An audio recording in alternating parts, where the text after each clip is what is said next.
challenging communication, like when you have to do, when there's an argument or a disagreement. Yeah. That would probably be our biggest challenge, which is why we've spent so much time learning how to communicate and communicate fairly, because it's a challenge. See, and I think that is so important for people to hear, that you had to learn to communicate. So welcome everybody to the Daniele Hage Podcast. I'm so excited that you're here. If you're watching today or listening to this, I have brought this couple on that I don't know at all, but they caught my attention on social media. Somehow they came up in my feed, and I just found myself smiling when I was watching Pastor Daryl, speak, and he would just belt out in song, and I just couldn't get over his voice. And then he'd be preaching, and I saw him and his wife on social media talking about relationships, and there was a question answer time that you guys were in on stage, and they just seem to have such a good sense of humor, and they've been married a long time. So I wanted to bring them on because I feel like they probably have something to teach us about marriage. And so so this is Daryl and Tracy. So tell our audience where you're from, and then we'll start with that, who you are and where you're from. Well, hello, I'm Daryl, I'm Tracy. and we've been married. Well, we've been almost 29 married almost 29 years, been together 30 years. No, babe. Tell it right. We've been together almost 29 years, married almost 27 years. We're going on almost to 27 years. Yeah, so it's been a long time. We had to, so much time goes by, you have to remind yourself. Yeah. No, listen, I've been with her my whole adult life almost. Yeah. So Yeah. we love it. And Yeah. so currently we are residing in Tampa, Florida. We're originally, both of us are from St. Louis, Missouri, but we've lived all over the country. But we are living in Tampa, Florida. I'm the teaching pastor at Grace Family Church. Yeah. And my wife comes alongside me, and she helps me with that. We've been helping couples and coaching couples almost like since the second year we got married. We've been a part of that and helping couples, and we led marriage ministry programs. And for those of you that may not know, I'm a musician also. I've traveled the world singing. I'm a worship leader, been a worship pastor for many years, love it.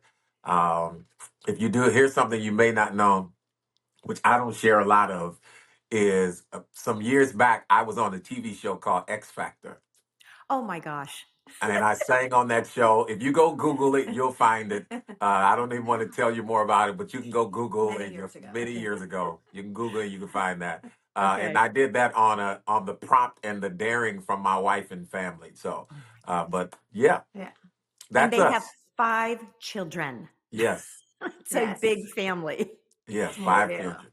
Yes. Okay. So how old were you when you met, and how did you meet?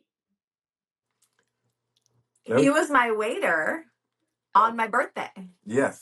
So, yeah. At TGI Fridays. Yes. Oh my God. And I was with my best friend and her boyfriend, and not pursuing men at that time. I was like, I'm done. I'm sure every woman's been there, focusing on God and just what they're going to do. And just like, I'm done dating right now. And then my friend and a friend he worked with, kind of concocted a and plan, said, isn't he cute? And then they just kind of over the night had us meet, exchange numbers, and then he called me the next day. And the rest is history. And we talked on the phone for 8 hours.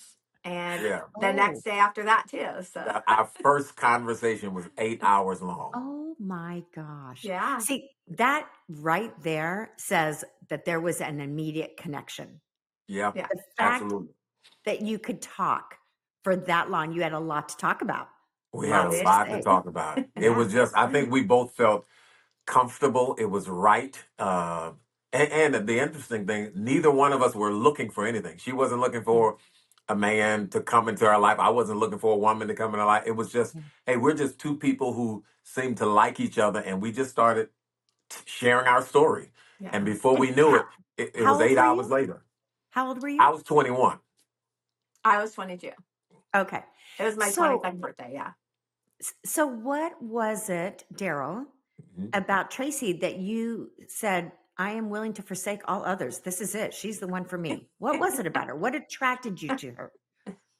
Well, she was clearly attractive, and I mean, Thanks. she looks like a beautiful mermaid. Uh, but I love sharing this part of the story because I was an interesting kid. When I was 16 years old, I wrote a letter to myself of all the things that I wanted in a woman. Mm. And I told myself I will not open this letter until I believe I found the woman that God wants me to marry. And so I didn't open that letter until I met her. That letter remained sealed because even as a 16-year-old, I had to mature very quickly, but I won't go into that story. But at 16 years old, after watching many relationships and watching relationships break up and people get divorced, I kind of watched that my whole upbringing. I knew that people made bad relationship decisions when they were emotionally intoxicated. Mm. Yeah. And so Yeah. I didn't want to make the same bad decisions that I'd seen everybody else make, because people would be in love and they would be with someone that didn't have the standards, but because they were in love, they ended up marrying those people or being in a long-term relationship. And so for me, I wanted to make sure I wrote down all the standards so that when I found that person, if they didn't line up with the standards, I had to rely not on my love, but on my standards first. You were thinking like this at 16 years old? Yes. Unbelievable. I don't know. I always knew I would get married. I just didn't know when it was. I just wanted to make sure that I had enough foundation to support me when that person came along. I don't know a lot of 36-year-olds that think like that. I mean, let alone a 16-year-old. Wow. You were I had to mature grow for up your fast, age. so. That's Yeah, pretty I had deep. to grow up pretty early, Yeah. and then believe it or not, we weren't even calling it dating at the time, but I had known her for about 2 weeks, and 2 weeks in, I was going, I think that might be my wife. I didn't tell her that. But I was going, hey, I think that might be my wife. And then when I finally found my letter, I think maybe a month or so later, when I found my letter and opened up the letter, and I read through everything that I wrote in my letter, and I said, she's this woman. Like this is the woman that I wrote about. And at the end of the letter, I wrote, God, give me everything that I don't know I need. Oh, good. That's good. And so, Wow. Exhibit A. So, Tracy, what was it about Daryl? I mean, did you know as quickly What that was this it? No, could be the one, or? I just thought he was a super, super nice guy. And like I said, I had been through a very hurtful relationship that over, my first love, you say. Yeah. So I was just walking slowly, trying to figure life out pretty much. I met him and I was like, he's so nice. And he loved God so much. And I think it was that he was so knowledgeable and just had a heart after God, and you could see that. And I guess I gave my life to Christ when I was 18. So I was still pretty new in my journey and growing in the Lord. And so I just knew that that was, the most important thing to me. And then he was just so funny. That's something that has kept us laughing. So that was important. And then I guess I just thought always like he would be such a great guy to marry, but I just wasn't sure if he was my guy to marry, because, we always say you can fall in love with anyone. And especially, if they're a Christian, you're like, oh yeah, they're a Christian. Well, that's not the important part. It's who God has for you is the important part. So I was just, So how did you know? I mean, all yeah. this sounds good. So how did you know it was me? Like this is it's right so far. But how did you know I was the one? Because I didn't want to go a day without you in my life. So when I knew that, when I was like, there were other guys pursuing me, and I just was like, Oh, there were. I'm learning new things. You didn't know about that? on this. And then I was just thinking, like, I don't not want him in my life. And so then I was and I was just figuring myself out too. So Yeah. I think when I discovered that, I was like, okay, let's I think this is it. And then we just kept going. Yeah. How long did you date before you got married? We dated for a year, and then we were engaged for a year. Okay. So, okay. And you knew it would have happened sooner than that, but I was traveling a lot, and I lived in New York at the time, and so I was traveling back and forth to come see her in St. Louis. Oh my But gosh. I was doing a lot of recording and all that kind of stuff. So it would have happened at the time. So it would have happened sooner if it was up to me. Wow. Yeah. Okay. Yeah. Okay. But yeah. What were you saying? I'm sorry. Oh, I said yes, it probably would have, but we were Okay. just not living in the same city at the time. So, Okay. Yeah. So you had in the beginning a long distance relationship. That can't be easy. Well, we were together, and then he moved after like about 10 months. Then he moved. So we were in the same city for 10 months, and then he moved away. So Yeah. And how did you feel about him moving? Oh, I didn't like it at all. Yeah. But I was in school, and I was just dead set on finishing my degree. So, and I said, I'm not moving with any man until I'm married. So I'll be here. Okay. So I was just kind of, And I didn't want her to come anyway.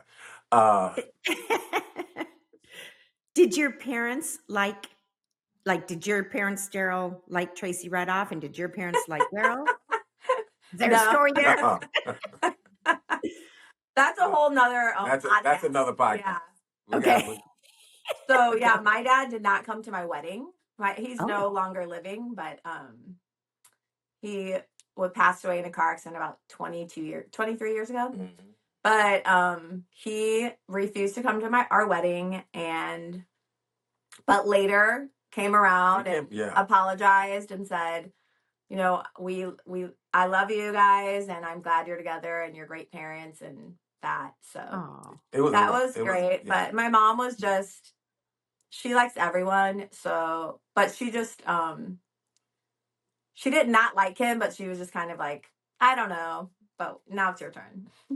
Yeah, it was a rough start, but my dad ended up falling in love with her. He married us. My father married us. Oh. And so he ended up falling. He would call her all the time and everything. So when your dad, is he a pastor? Yes, my father passed away too. But was he a pastor? Yes. He was. Okay. Yes. Okay. And so I learned a lot from him, from reading the Bible and learning how to study the Word of God. And so, but my dad was a unique man. But he ended up initially he was like, I don't know about this girl.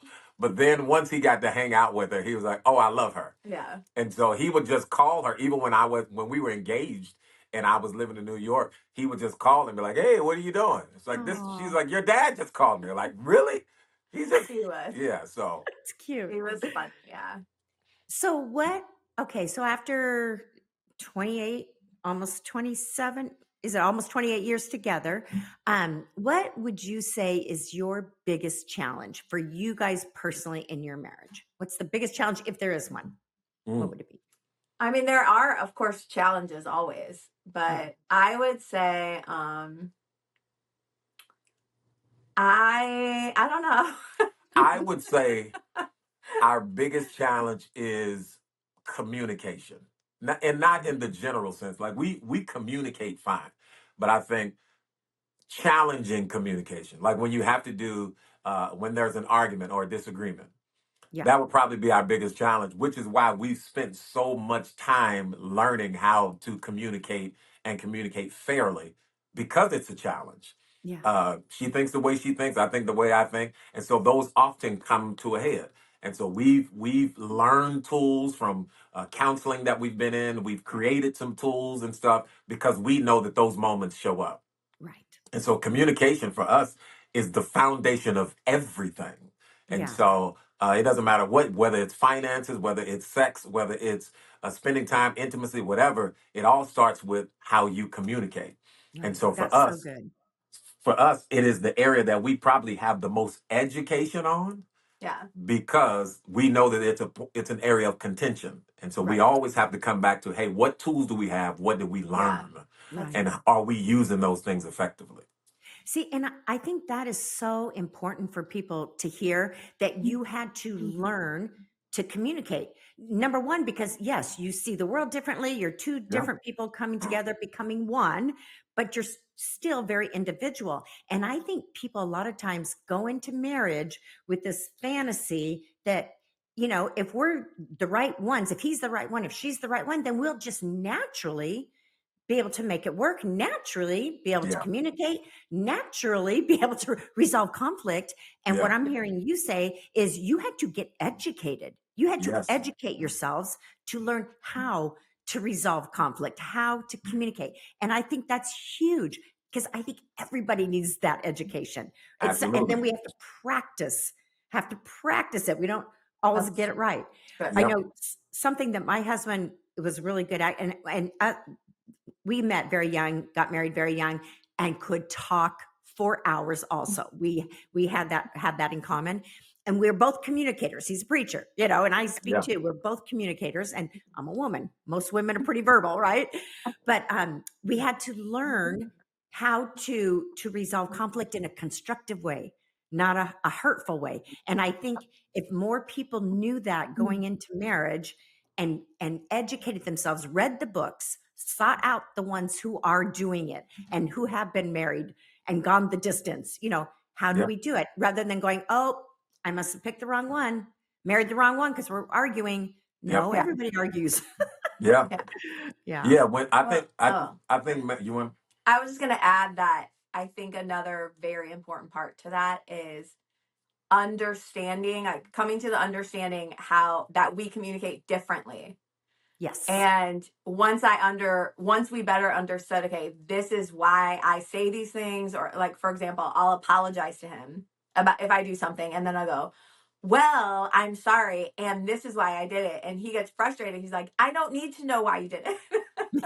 I just want you to apologize. And I'm like, but then you'll understand that I wasn't intentionally trying to hurt you. Right. I was just in this frame of mind. And that's still kind of something we work through, because he just is like, we can talk about that later, but it's because it's still, you don't change who you are after you communicate a certain way for 50 years or, your life, but you have to learn to understand that he says this all the time, which I love, to see the best in that person and know that they have your best interests at heart.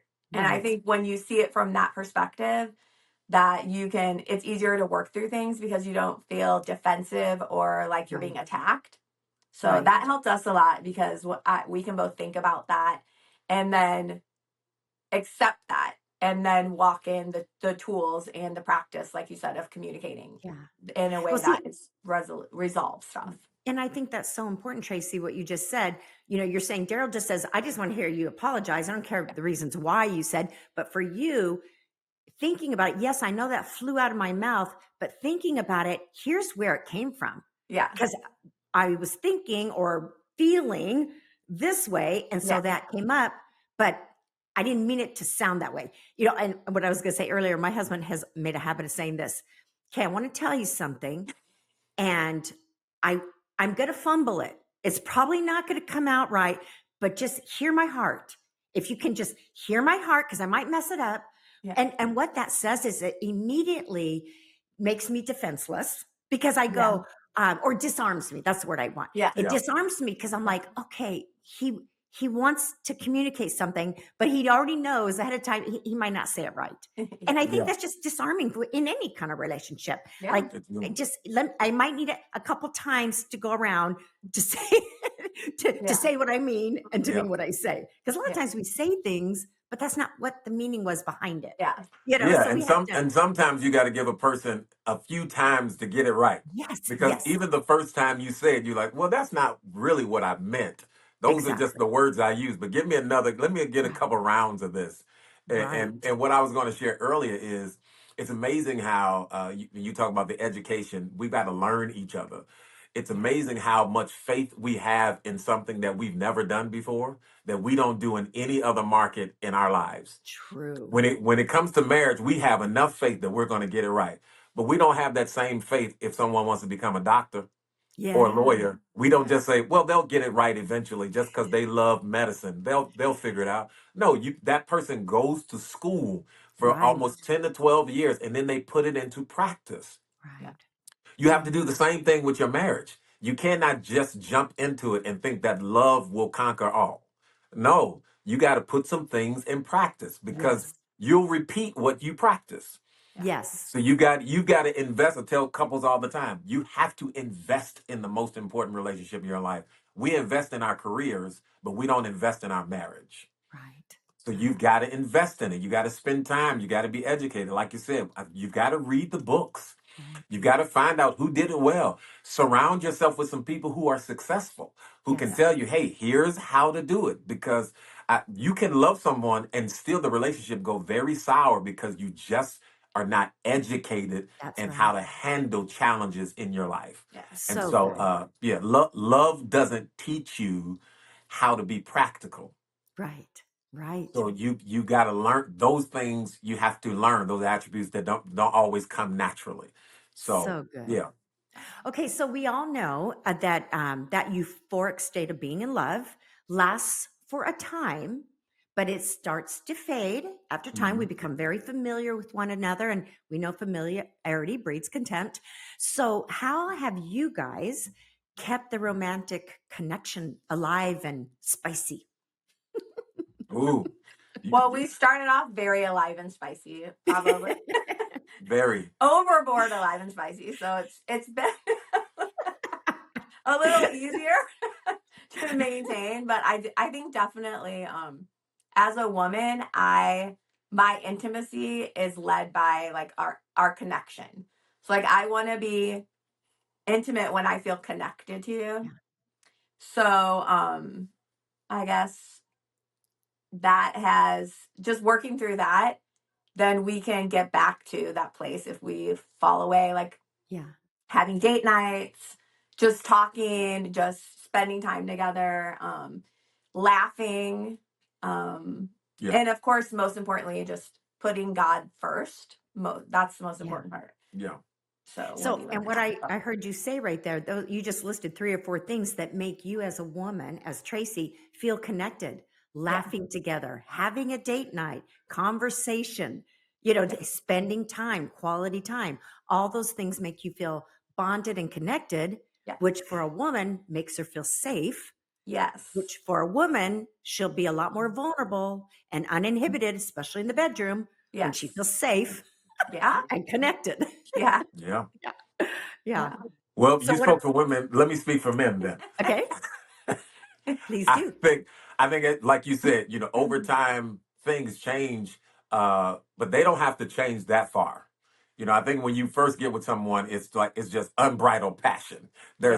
There's there's no practicality to it at all. It's just like I want you.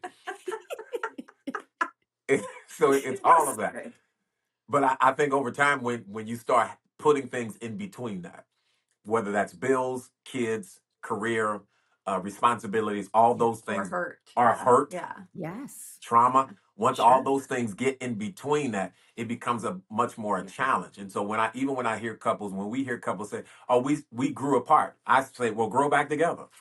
Right. Yes. Grow, Yeah. move the things out of the way Yeah. that got in the way of Yeah. you not holding on to your connection, but being intentional. Like men like variety. Men like a switch up, change up. Share that with your wife. Yo, put your hair in a ponytail. Put it in 2 ponytails. Wear a wig. Wear it with whatever you got to do. Listen, if the house ain't right, make it right. Bring home some candles and some flowers and some incense. Yeah. Like Yeah. you get to design the marriage that you want. Yeah. Very good. Your Very marriage good. doesn't have to stay in the state that it's in. So if you find, and we found ourselves in slumps in Yeah. time to time, and then we'll go, wait a minute, hold on. We need to do something different because we don't like this. Yeah. Yeah. And so she'll do something. She'll wear something different, or she'll suggest, "Hey, let's go somewhere different." Even Right. something as simple as, "Let's go on a drive together. Yep. Let's just get in the car and take a ride. We're gonna Mhm. we're gonna shake things up a little bit different." And so you've got to. maintain variety in your life, and there's so Yes. many different things that you do, and sometimes those things can be very small, as much as it can be as small, and I know she loves this kind of stuff. It can be as small as leaving a post-it note in the refrigerator that says I love you. Yeah. Yeah. Yeah. Just Yo, any tonight's little, gonna be different just because I put a post-it note in yes. the refrigerator. So Because it's a signal to her, he's thinking about me. Yeah. Like he took the time and energy to write that little note because he yeah, thought about me. That's so sweet. It's Yeah. simple, but wow, that makes me feel good. yeah, it doesn't Yeah. always take a grand gesture or going on a retreat or going, Cozumel. It can be something as small as a post-it note or her bringing me home Chick-fil-A. Like it's just like I'm on your mind. Like you're thinking about me. That's I right. appreciate that. And Yeah. it recreates that spark and that connection that can be Yeah. overlooked sometimes. So good. So good. Can I Okay, add so one thing too? Oh, yes, sorry. please. Please. Just that we made a commitment from the beginning to communicate our need with just, hey, I want more sex. What's going on? Like we're not the way we used to be. Or hey, he says to me, hey, I noticed you've been wearing your uniform, is what he calls it. Like my workout clothes every day because I'm with the kids or running errands or whatever. And then he'll be like, hey, when I want to see you, when I come home, I want to see you in a dress and I want to see your hair done. And we had to accept that, not as attacking the other person, but just going, hey, what's going on with us and how can we fix it? And just being vulnerable and know that, expressing what you need in a Right, so loving good. way. And so Yes. through our marriage, we've been able to do that. Yeah. I think. Yeah. And that was huge. I think is huge. Yeah. Absolutely. Okay, so being married as long as you have been, what would you say? What are some of the habits or rituals that you've incorporated into your marriage to put safeguards around it to guard it so that other people can't get in and get in the way? But what are some of your boundaries that you have used to safeguard your marriage? Oh, many. Where do you start? No. I mean, some of those safeguards are listen to each other. Good. Yeah. Like I've been in the public since we've been together. So she's always known me to be in the public. Yeah. And so there are things that I'm not paying attention to that I have blinders on and I don't care about. But she'll go, hey, watch out for this person. Yeah. Yeah. And watch it. Hey, I don't mean this to be a jerk, but I need you to watch out for this person. And so I had to learn, like you think you're wise until you get married, and then your spouse can see something that you cannot see. Yes. And you're going, no, I think you're wrong. And then something happens or something shows up and she's like, I told you. Yeah. And so you got to go, okay, one of the things we got to put in place is we have to listen to each other. Good. We don't even always have to agree. I at least Right. have to consider you have my best interest in mind. And it's possible that I'm so deep in this thing that I just don't see it. And I'm not looking for it anyway. And so because you can see it, I'm going to listen to what you said. We just had this conversation yesterday. Oh, yeah, we did. And she said, hey, I just want to let you know We did. this person makes me uncomfortable. And I was like, I hear you. And they make me uncomfortable too. Yeah. Yeah. So I'm glad you say that we're communicating. So we've got to put those things in So play. good. I think another thing that we've always done is having 5 children. We've always committed that our children don't come first. So good. Yes. We come first. You're the priority. Yeah. She's my priority. I'm her priority. It doesn't mean that the kids aren't a priority, but we are the priority. We have to be an example for them. We cannot, it's not God, children, spouse. Exactly. It's God, spouse, then children. And so they're right next to us. They're right on the side of us. They're right behind us. And children will sometimes, they'll try to play you. And try to come in, and they'll try to break you up. Like we've had in our relationship where we had this rule where if one of the kids come and ask us something, we'll go, well, what did your daddy say?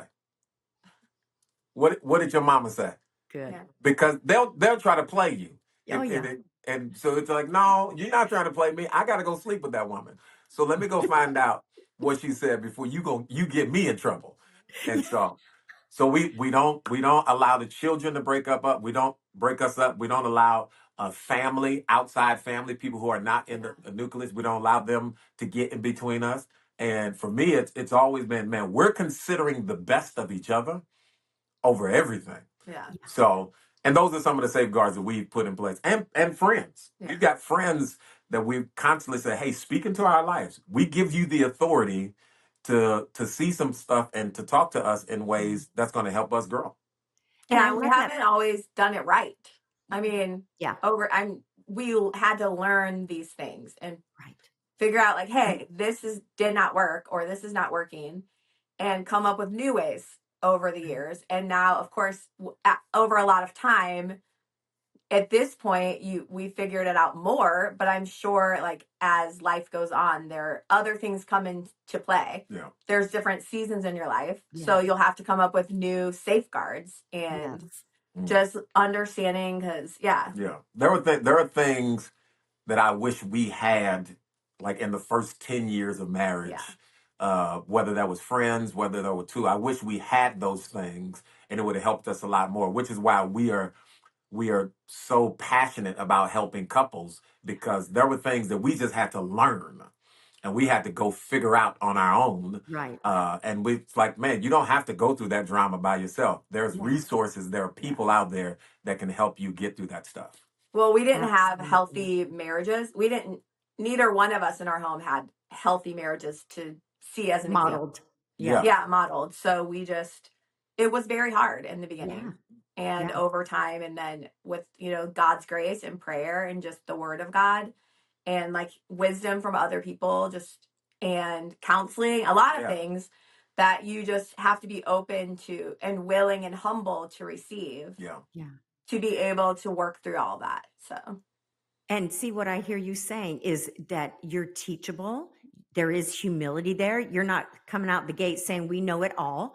We have it all together. And I think that's what it takes for both people in the marriage to say there may be things we don't know yet. We're on a journey. It's not, being married isn't a destination. It is a journey as your kids grow and get older and eventually leave. I mean, you're dealing with all kinds of changes depending on the age of your kids, and you're seeing how one another responds and reacts to all those changes of growth. So you're constantly learning about each other. And I think that's so key in any relationship, to have that openness that there might be something about Daryl I don't know yet, because I've not seen how he responds to a kid getting married or a kid going off to college or whatever it is. And I don't know this about Tracy. I haven't seen her in this light yet. How's she going to respond or react? So I think that's huge. And I admire and respect that in both of you. And I think that's great for other people to hear, especially young marrieds. Stay open, stay humble, stay teachable. Right. And so is there anything else that you would like to add?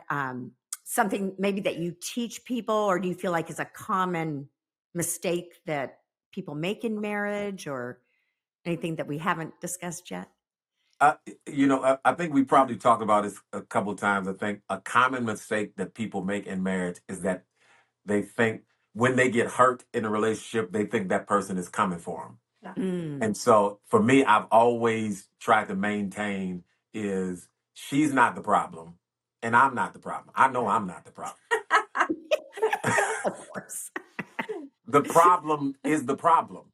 And while you may be hurt by what they said or what they did, they usually are not doing it to you. Right.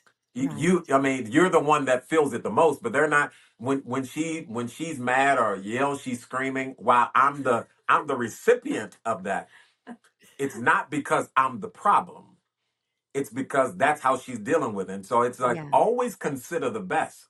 I don't think, even when I get hurt, I don't think her intention is to hurt me. Yeah. That's so good.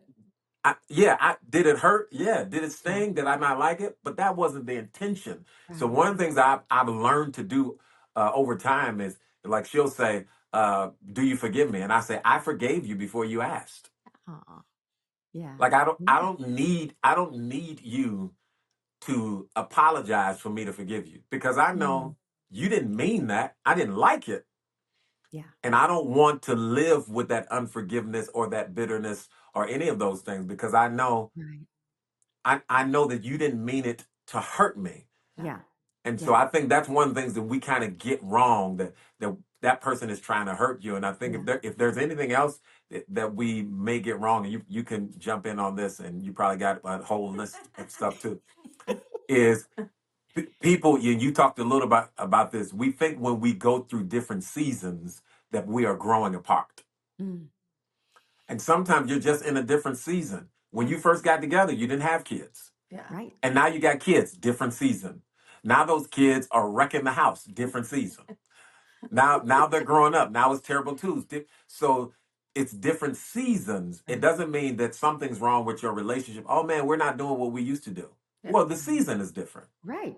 And that's okay. Yeah. And so, but you still have to fight to go, hey, am I getting the things that I need in this relationship? Right. Communicate, talk, share, and do it. I love the way your husband shares. Hey, I got something I want to share with you. And it might not come out right. Yeah. But can you forgive me? Just let me hear my heart, Yeah. hear my Yeah. feelings, and not just the words that I'm saying. Like, Right. have reasonable conversations with each other. Recognize that, man, Tracy and I, we've been together almost 30 years, and we still communicate differently. Yeah. Yeah. Well, and I think that's such a key in communication. You say something and then you say to the person, what did you hear me say? And the Yeah. person on the receiving end can say, okay, I think this is what you mean. And then Mhm. you get to go again and go, no, that wasn't it. Let me Yeah. restate it. Yeah. Yeah. Now do you get it? Right. Oh, Reflective listening. and Yeah. going back and forth. Yeah. Yeah. What did you hear? How did that land on you? Because I know with my husband and I, sometimes things will come out of my mouth and they'll land on him as very disrespectful. And that sends him. And I'll go, oh my gosh, like my heart, I fully respect you, but I didn't know that landed on you that way. I'm so sorry. Let me say it a different way. Here's what I meant. Hear my heart in it. But if he feels disrespected, he feels disrespected. And Right. so I need to change that around. Now he knows, like in my heart of hearts, that I love and respect him. But sometimes we just say things without thinking, and Yeah. this is how it lands. And you just never know. So that's why you have to keep talking. If he buried it and walked away ticked and never told me that he was ticked, then that's going to fester and marinate, and it's going to blow up, come out somewhere else. Yeah.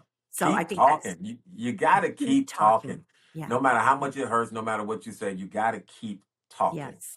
And I figure think out a way to talk right. Set the atmosphere. Whatever Yes. that is, set the atmosphere, set the table, create a great runway where you guys can communicate with each other. Yeah. Yeah. And I know sometimes when we've had our most heated arguments, it's like if we hang in there and we don't walk away, but we hang in there till the resolve comes, it's weird. It's like sometimes it'll just take one little thing that he said or I said, and all of a sudden it'll be like, oh.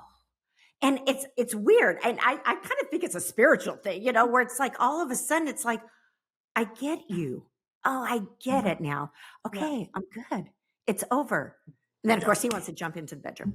It's like makeup sex, right? I need to meet your husband. He's all right. He's all right. And we'll wrap it up with this, but I wanted to say this too, what you said about your marriage, each other being the priority over your children. It doesn't mean they're not a priority, but the tip top priority has to be the marriage, because if you guys are good, the kids are good.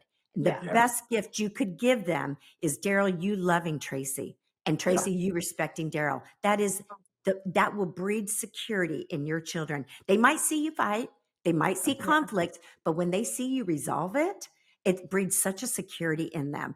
And my husband, he traveled a lot too. When we were married, 49 weekends out of the year for 10 years in a row. Wow. And while our kids were being raised, and he would always say when he got home, I was the number one, date night with mom. I'll get to you kids later. Like first it's got to be mom. And he would always say, you give your mom grief, I will give you grief. Like you better behave. Because when dad gets back on the scene, watch out. But it told the kids, it showed them that how to respect me, even when he wasn't there, because dad will make sure that you do when he gets home. But anyway, I think I have a lot of respect for you guys. I think you're doing it right. And I know you're not perfect. None of us are, but you're working on it. And again, you're teachable, you're humble, and you're sharing what you've learned with others. What is better than that? Helping other couples. So we love it. That's awesome. So what do you have in the works? Anything coming up that we can tell people about, or? Should I tell them? Sure. Yeah. I've got several books that I'm working on. Just finished the book, a 32-day devotional through the book of John. It's a 32-day adventure through the book of John. Awesome. We have a 31-day marriage devotional that we worked on. And got a book coming out next year. There's a lot. And music and an album coming out as well. So there's a lot. And it's a marriage conference. And or a couple marriage conferences. Couple marriages conferences that we're doing here in the next couple months. Awesome. So you can find all that out on our social media. Church. Okay. And preaching at church. And you come see me teaching at church. Yeah. Okay. Awesome. So we'll put you have a website, I'm sure, or something we can put in the show notes. So if anybody wants to look you up or find you, they'll find you on social media for sure. And you're kind of probably across all the platforms, I imagine. Yes. On social media. Yeah. Yes. Okay. All right. Well, thank you so much for taking the time, Labor Day, your day off, Oh, for taking the thank you. time to be on. And, my podcast is all about relationships. And I just love for other people to hear that, yes, there are married couples where it is working. So many people say, well, marriage doesn't work and everybody gets divorced. Not everybody. There's a lot of couples who have learned to make it work. So here's one of them. So thank you so much. So great to having us. It's been our pleasure. God bless you. All right.